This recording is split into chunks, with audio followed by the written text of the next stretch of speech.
आज मेरी मुलाकात अभी यहाँ पर मदीना मुनव्वरा के इस बाबरकत जगह पर मौलाना ज़करिया साहब से हुई और हम मुस्तकिल इनको देखते भी रहते हैं और माशाल्लाह फ़ालियत के साथ खैरिया के काम, वेलफेयर के काम माशाल्लाह बड़े बढ़ चढ़ कर रहे होते हैं।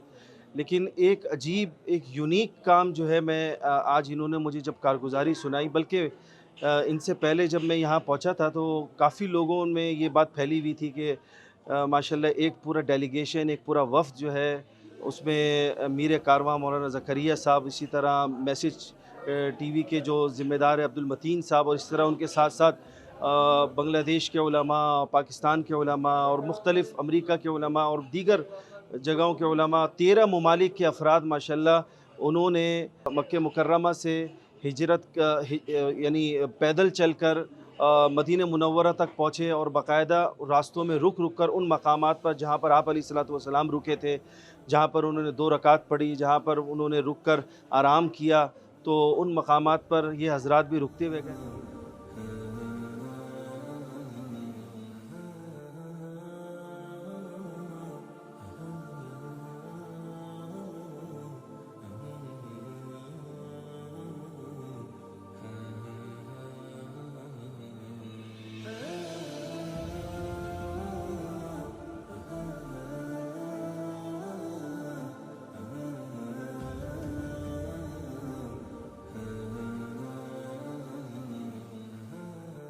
मैं ये समझता हूँ कि ये बहुत ही बेहतरीन काम है और ये एक मशाल राह है कि उन्होंने ये भी देखा कि किस तरह आप अलैहिस्सलातु वस्सलाम ने तकालीफ़ बर्दाश्त की, क़ुरबानियाँ की और किस तरह वो ऊँटों पर और पैदल रास्तों में चलकर जो है ना वो मुख्तलिफ़ मकामात पर पहुँचे।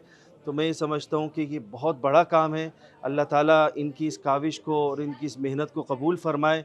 ये पूरा डेलीगेशन ख़िराज तहसीन का मुस्तहिक़ है। मैं जामे बिन नूरिया आलमिया की जानिब से मैं इनको मुबारकबाद पेश करता हूँ और मैं अपने असातिज़ा, इंतज़ामिया, और मैं ये समझता हूँ कि ये मौलाना ज़करिया साहब और इनकी टीम ने और इनकी डेलीगेशन ने ये एक बहुत बेहतरीन काम किया है। अल्लाह ताला इनको जज़ाए खैर अता फ़रमाए। मैं इनसे गुज़ारिश करता हूँ कि आप हमारे लिए दुआ करें। आप इस वक़्त इतने बड़ी क़ुरबानी करके अब यहाँ तक पहुँचे हैं। अल्लाह ताला आपको जज़ाए खैर अता फ़रमाए और इंशाअल्लाह हम भी कोशिश करेंगे कि इस तरह ये सफ़र हम जारी व सारी रखें।